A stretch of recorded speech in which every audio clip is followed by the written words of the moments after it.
Bonjour et bienvenue sur le plateau de Mobility TV pour une émission consacrée aujourd'hui à la donnée, la data, des enjeux majeurs en ce moment, notamment du côté du Parlement européen, où un Data Act est en construction. On va parler de ce cadre qui est en train de se mettre en place, des enjeux cruciaux autour de l'accès aux données. Qui a accès à ces données? Quelles sont les spécificités pour le secteur automobile? Pour en parler, trois invités sur ce plateau. Aaron Solomon, président de Munich. Merci à vous d'être là, spécialiste depuis des années dans la collecte de données. On verra effectivement avec vous ce qui est en train de se jouer en ce moment, les évolutions que vous avez pu constater. À vos côtés, Yann Arnaud, bonjour. Merci à vous d'être là, directeur réponse besoins sociétaires et innovation à la Massif, donc point de vue d'assureur sur ce sujet crucial de la donnée. Et puis Yves Rioux, merci à vous d'être là, directeur du pôle contrôle, maintenance, réparation de Mobiliance, donc l'après-vente automobile pour résumer. Commençons avec vous, Yves Rioux, justement sur ce Data Act qui est en discussion, en fin de parcours à Bruxelles. Quels sont pour vous les enjeux principaux? Quel regard vous portez sur ce qui est en train de se jouer, sur cet accès aux données? L'enjeu principal est de toute façon que tous les acteurs de l'écosystème aient un accès aux données. Oui. Et un accès qui soit équitable et qui respecte ce que l'on appelle un principe général de fair competition. C'est-à-dire que des acteurs qui sont sur un marché identique doivent pouvoir avoir accès aux données dans des conditions identiques.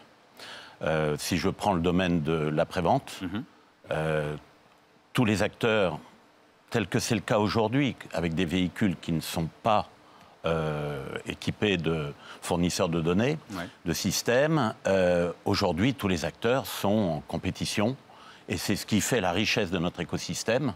Chacun a accès, développe son business model et avec comme objectif principal la réponse aux besoins du consommateur. Le consommateur est au centre, et on va le voir peut-être dans la suite de nos échanges, au centre du Data Act. Nous avons besoin de la même chose avec les données, c'est-à-dire il y a deux choses. La donnée permet d'avoir une meilleure mobilité et elle va également permettre de développer des services innovants. Et c'est ça qui est très important.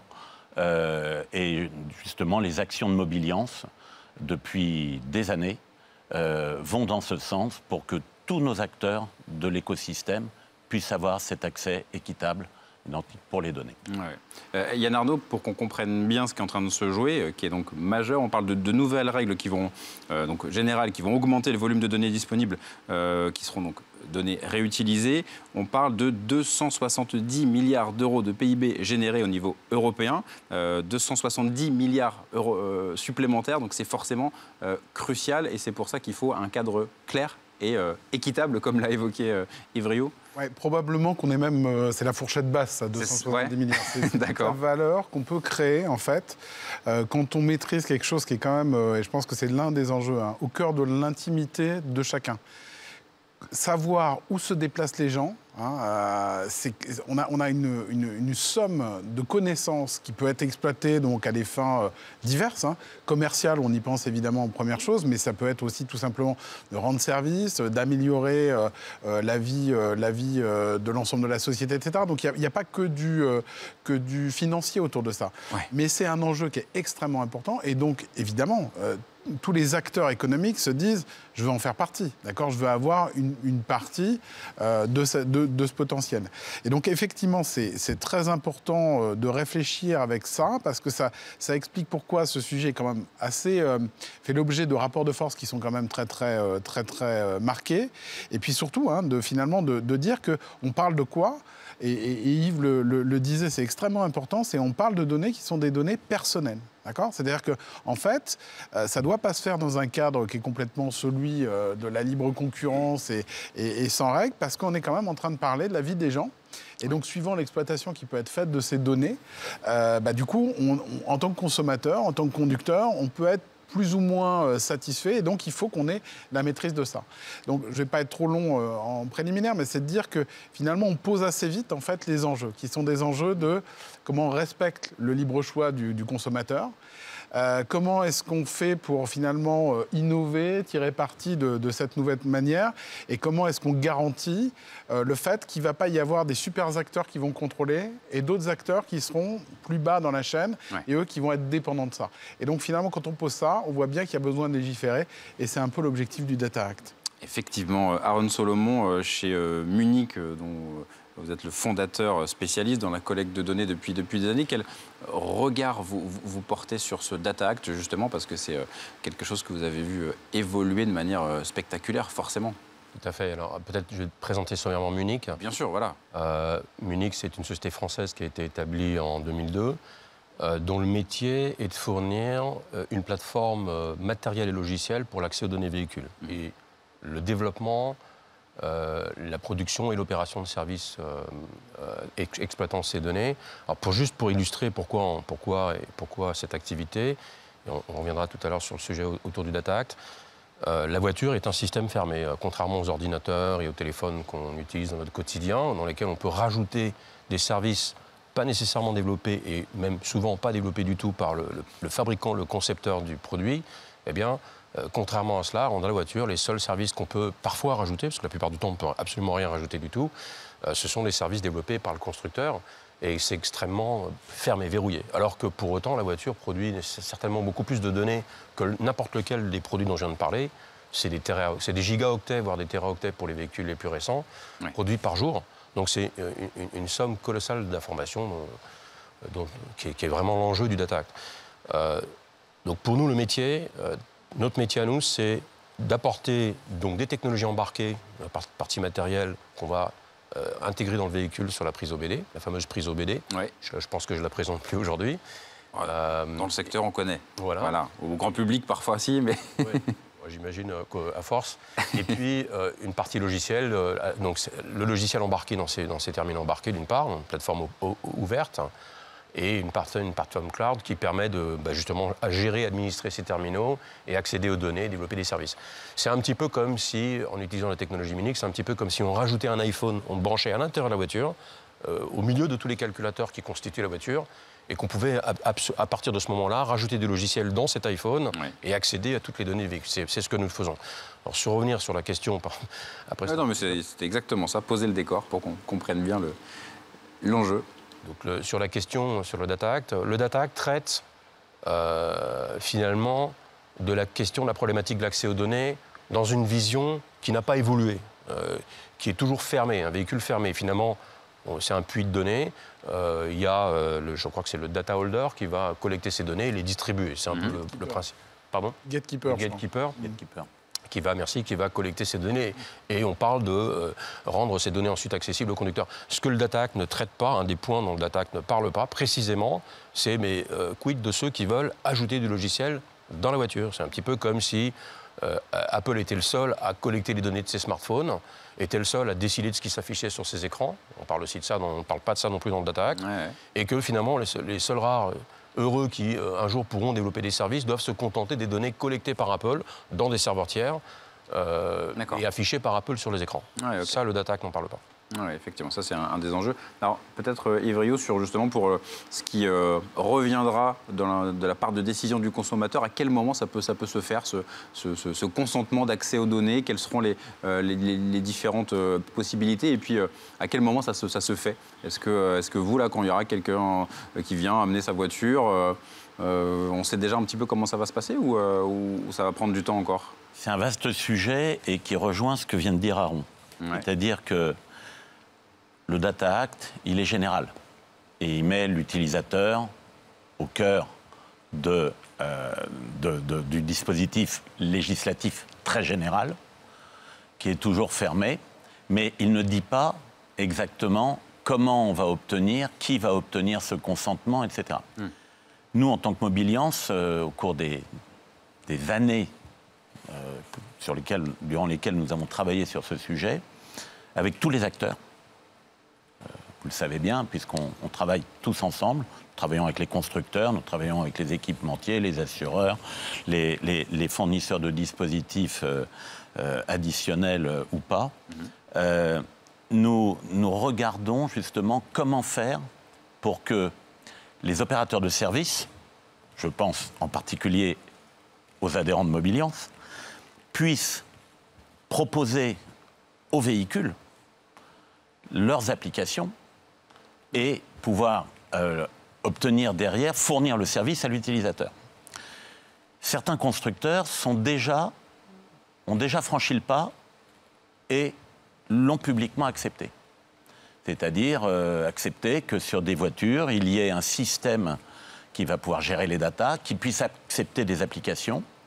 Et après, c'est tout l'écosystème des datas que nous connaissons bien quand on est dans le milieu, avec les App Store, etc. Aaron parlait de Apple, mais on pourrait en citer bien d'autres. Il y a plusieurs choses. Donc il faut à la fois la liberté, la possibilité, mais également le contrôle, parce qu'on ne peut pas faire n'importe quoi. Donc ça va être cet équilibre à trouver. Ouais. Et c'est la raison pour laquelle nous demandons un Data Act spécifique au secteur automobile pour plusieurs raisons. C'est que c'est un système fermé et qu'il faut que l'on puisse rendre ouvert. Il y a déjà eu d'énormes progrès depuis 2014 sur ce sujet, hein, on est bien placé pour le savoir. La deuxième chose, c'est que ce système qui doit pouvoir s'ouvrir à tous les acteurs, que tous les acteurs puissent proposer leurs solutions, il doit être prévu techniquement pour que ce soit complètement garanti pour le consommateur, garanti pour les acteurs également, puisque avec le RGPD, on a également une obligation de prendre, nous-mêmes, personne ne nous dit comment il faut faire pour protéger les données. C'est à chaque acteur de prendre la responsabilité de la protection. Et si les données sont piratées, entre guillemets, ben on est responsable. Donc ça, c'est très important. Et puis également, le tout dans un système sécurisé pour le véhicule et les infrastructures. C'est-à-dire, c'est tout ce sujet-là que nous sommes en train de travailler avec tous les acteurs de la filière pour réussir à obtenir quelque chose qui tiendra la route. Si je fais le parallèle, alors après, il faut savoir de quelles données on parle. Oui. Parce que quand on parle d'accès aux données, c'est un mot générique. On va considérer que l'accès aux données pour l'entretien, la réparation des voitures, ça a été quelque chose de très longuement débattu. Maintenant, oui, on peut considérer que c'est le fait avec le... Je ne veux pas être trop technique, mais le règlement 858-2018, on parlait de l'accès aux prises OBD. Tu as vu, Aaron, le travail que nous avons fait, notamment en tant que Mobiliance, pour sanctuariser cette prise OBD, parce qu'elle est importante, elle est absolument indispensable pour tous les acteurs. C'est essentiel, oui. Voilà, elle est essentielle. Nous avons fait le travail là-dessus. Et également, derrière, il faut s'assurer également que l'on a tout l'écosystème qui va pouvoir permettre de travailler voilà, là-dessus. Bien sûr. Yann Arnaud, pour la Massif, quel est l'enjeu principal? Qu'est-ce qui est le plus important pour justement cette mise en place? Alors, je ne vais pas reprendre ce qu'ont dit mes collègues parce que c'est exactement la même chose. Je pense que ce qui me rend quand même optimiste par rapport à l'avenir, c'est qu'on sent effectivement une inflexion ou une forme d'ouverture des constructeurs. On l'a dit, c'est pas ouvert, c'est pas une mine à ciel ouvert, la donnée automobile. Et donc, il faut à un moment en passer par le constructeur. On a longtemps cru qu'on allait finalement devoir se battre contre les constructeurs pour que finalement s'impose quelque chose d'ouvert qui permettrait à tous les acteurs de travailler correctement. Je crois qu'eux-mêmes ne savaient pas forcément au début trop bien comment aborder le sujet. Ils ont bien senti qu'il y avait un relais de croissance possible au moment où ils ont quand même des défis sur rendre plus propres les véhicules, la concurrence en Europe des véhicules chinois, etc., qui va arriver, c'est absolument certain. Donc évidemment, ils se sont dit stratégiquement, qu'est-ce qu'on fait? La donnée paraissant, avec les chiffres qu'on a cités, un excellent relais de croissance, ils se sont dit, il faut qu'on essaie d'en capter un maximum. Et ce réflexe-là, finalement, de « je garde pour moi », il ne va pas avec je dirais le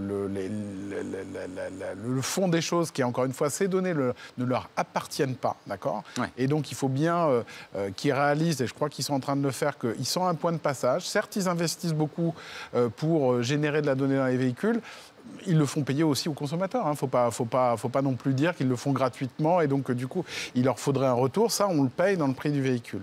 Mais ce qui commence à changer, pour moi, c'est extrêmement intéressant, c'est qu'ils commencent à réaliser que finalement, ils ont aussi intérêt, d'accord, à rendre leur véhicule d'une certaine manière, à pas être tous ceux qui feront tout dans leur véhicule, mais peut-être en normant les choses, en ouvrant les choses de manière contrôlée, etc., de permettre finalement que l'attractivité de leur véhicule, à l'heure où finalement on sent bien qu'il y a des changements d'usage aussi, qu'il va y avoir des personnes qui ne se connaissent pas, peut-être demain dans les véhicules qui vont faire les mêmes trajets, finalement de se dire on peut partager des choses, etc., c'est intéressant. Et ce qui est très intéressant, c'est que finalement les constructeurs, je pense, se sont dit pendant longtemps c'est nous, d'accord ?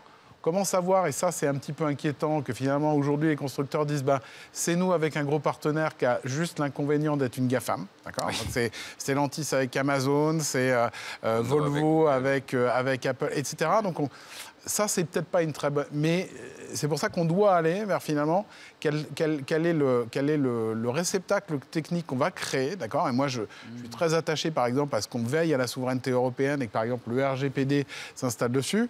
Parce qu'il faut bien voir la limite, par exemple, du RGPD par rapport à ces accords qui sont montés. En assurance, une chose qui est importante, c'est d'estimer à l'avance le risque du conducteur. Bon. Ça. Pour ça, il y a des moyens qu'on utilise depuis des années, mais qui du coup, s'appuient sur des données qui sont un peu basiques, on va dire. C'est les modèles des assureurs. Demain, on peut faire du scoring de risque extrêmement évolué. C'est ce qu'on a commencé à faire pour beaucoup d'assureurs via la télématique, d'accord, via les boîtiers OBD. Et donc, on peut aller assez loin, d'accord, dans l'estimation du risque. Est-ce qu'on le fait pour changer les tarifs ? Franchement, ça n'a aucun intérêt, d'accord ? Le but, c'est que par contre, si on peut éviter un accident grave, là, ça nous intéresse, d'accord ? Donc, il faut bien voir l'enjeu pour nous. C'est pas de gérer du tarif. On a vu du PSU Drive, etc. C'était un peu gadget, d'accord ? Mais par contre, d'éviter un mort, là, nous, on sait que ça se traduit en millions. Bon. Et donc ça veut dire faire tourner des modèles pour qu'ils soient efficaces. Il y a vraiment un intérêt économique pour les assureurs. Le truc, c'est qu'aujourd'hui, quand Stellantis signe un accord avec Amazon, donc AWS, qu'est-ce qui va se passer ? Ils vont pouvoir fournir des données, et sans trop de contraintes, parce que ça peut être de la donnée anonymisée, donc hors RGPD, d'accord ? AWS qui va pouvoir faire tourner des modèles. Si demain Amazon vient me voir, moi Massif, et me dit « j'ai le meilleur modèle du marché en termes de prédiction du risque », qu'est-ce que je vais faire ? D'une certaine manière, je risque de me retrouver dans une forme de dépendance à terme, pas très loin de la drogue dure quand même, ou si je commence à acheter et que je m'aperçois que c'est très prédictif, et je vais être tenté, encore une fois, de passer par ces acteurs. Donc c'est ça l'enjeu, en fait. C'est de dire attention, parce que le RGPD ne protège quand même pas tout, et notamment tout ce qui peut être fait pour faire tourner les modèles de façon anonyme. Aaron Solomon, c'est ça qui est en train de se jouer sur vraiment ce nouveau type de données aussi. La mobilité partagée, l'aspect évidemment très évolutif pour l'assurance par exemple. Tout ça, c'est en train de se jouer. Vous le voyez évoluer. Clairement, je rebondis sur ce que disait monsieur, c'est qu'effectivement les constructeurs, à force de ne pas ouvrir les véhicules, vont se retrouver avec une seule alternative. Parce que ouvrir les véhicules, ça veut dire développer des plateformes ouvertes. Ça veut dire apprendre ce que c'est qu'une plateforme. Ça veut dire développer un écosystème de start-up, d'éditeurs, des outils de développement, la sécurité qui va autour. C'est un métier qui ne s'improvise pas, en fait. Et vous qui travaillez avec eux, vous sentez que ça évolue quand même ou que c'est encore compliqué ? Alors, clairement, les constructeurs sont en demande de solutions pour ouvrir les véhicules. Si vous parlez des constructeurs, nos clients sont, et de manière surprenante, nos clients sont, y compris les constructeurs, qui reconnaissent en privé qu'effectivement les véhicules sont des systèmes fermés et que même eux, dans des projets d'innovation... Je vais juste prendre un exemple très simple pour illustrer le propos. Si vous demandez à une start-up aujourd'hui, une équipe d'ingénieurs innovants, puisque c'est ce que prévoit le Data Act, c'est qu'en fait, le conducteur doit donner l'autorisation. Lui seul a le droit de requérir la mise à disposition des données dans le Data Act. C'est lui qui doit dire ouais, « je veux que ces données soient partagées ».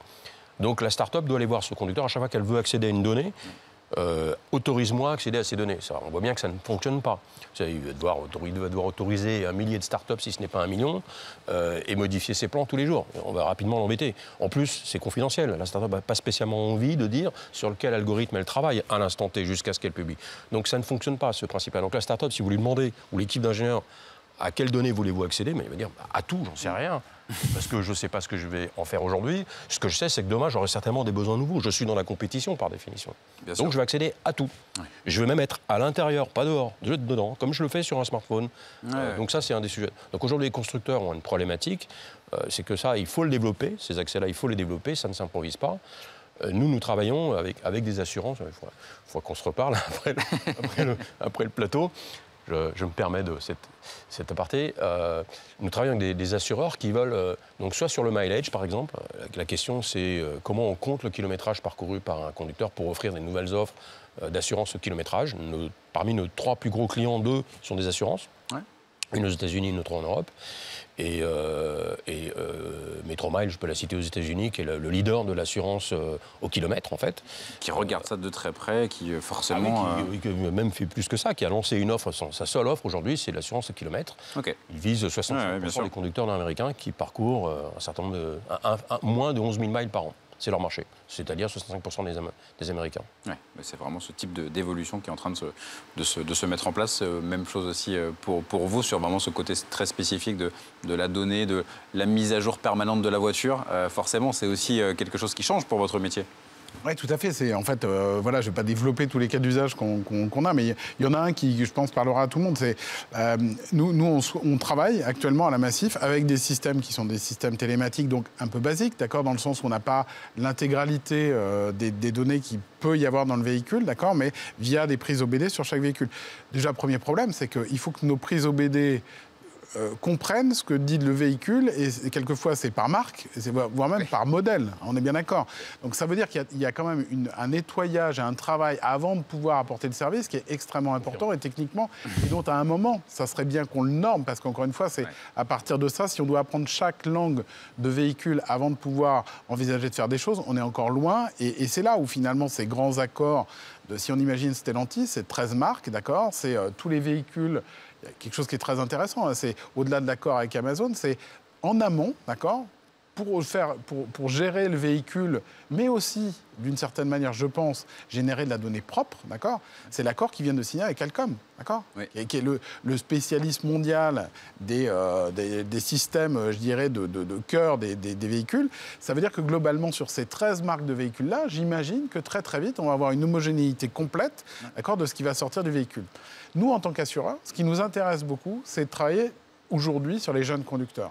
Et pourquoi ? Parce qu'on sait très bien qu'un jeune conducteur, quand il vient d'avoir le permis, c'est pas qu'il est foufou. D'accord ? On a toujours l'image de celui qui sort en boîte de nuit, ça existe malheureusement, il se blesse beaucoup, etc.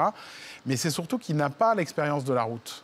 Et donc finalement, pourquoi il ne progresse que de façon très lente en fait dans cette connaissance de la route ? Parce qu'il n'y a personne à côté de lui, d'accord, pour lui dire hey, tu prends les virages un peu vite, hein. À un moment, tu vas te retrouver avec une bagnole en face. L'avantage de tous ces systèmes embarqués, et c'est pour ça qu'il nous faut aussi du temps réel, d'accord, et pas de la base de données froide, etc., c'est qu'à un moment, on peut lui dire, tu vois, par rapport à tous les gens comme toi, parce qu'on peut faire, encore une fois, de la géolocalisation, parce qu'on peut dire à tel moment, etc., parce qu'on a on est capable de mesurer les jets avec ces systèmes-là, etc., on peut dire de manière extrêmement précise, attention, parce que tu as ce défaut-là. Le jeune n'ayant pas intérêt à se tuer, d'accord ? Si on a le bon ton et si on a le bon conseil, d'accord, il va s'améliorer. Et donc, nous, l'enjeu qu'on y voit en tant qu'assureur, c'est le bon équilibre entre ce qui peut paraître intrusif et ce qui est l'aspect pédagogique. Exactement, exactement.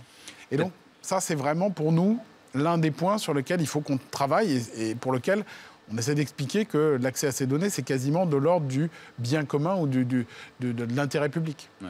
Evrio, vous vouliez ajouter, ou en tout cas sur cet accès justement en temps réel aussi, ce que ça change aussi pour les métiers ? J'écoutais avec intérêt ce que disait Yann concernant justement les modèles imaginés au départ et maintenant les modèles vers lesquels il semble se tourner.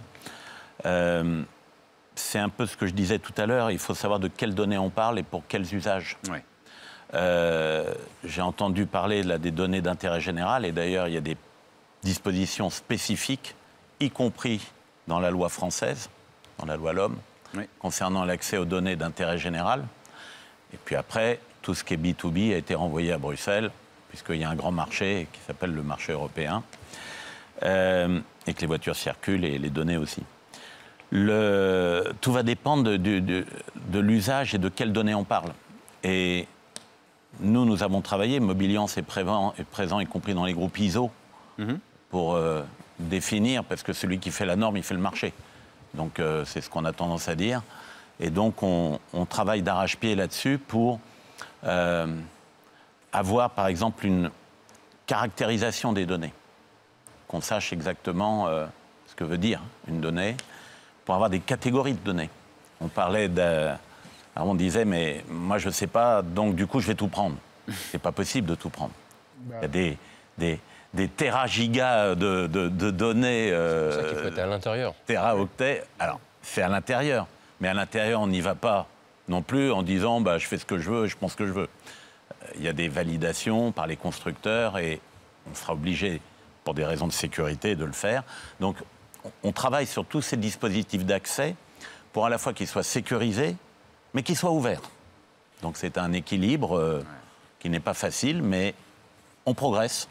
Je tiens à le dire, on progresse par la discussion et avec à la fois le côté technique. Je dirais que le côté technique est primordial et le côté politique vient derrière.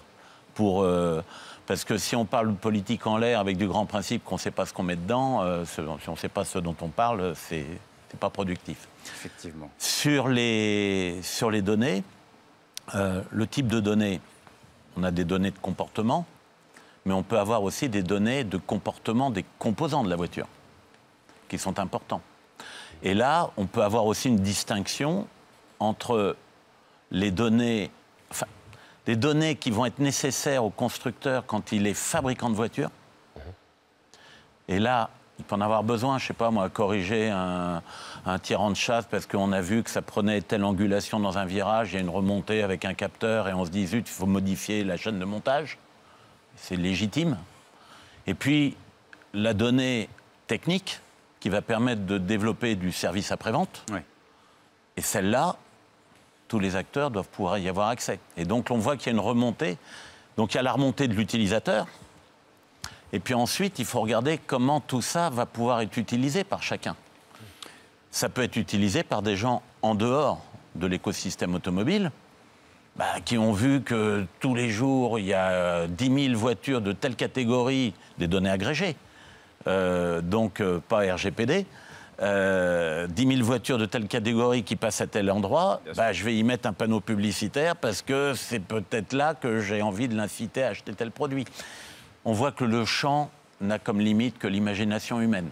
Voilà. Effectivement. Pas beaucoup de limites et un sujet passionnant, des enjeux cruciaux. On va forcément y revenir sur Mobility TV. Merci à tous les trois d'être venus et on va en reparler parce que c'est effectivement passionnant. Et à très bientôt sur le plateau de Mobility TV.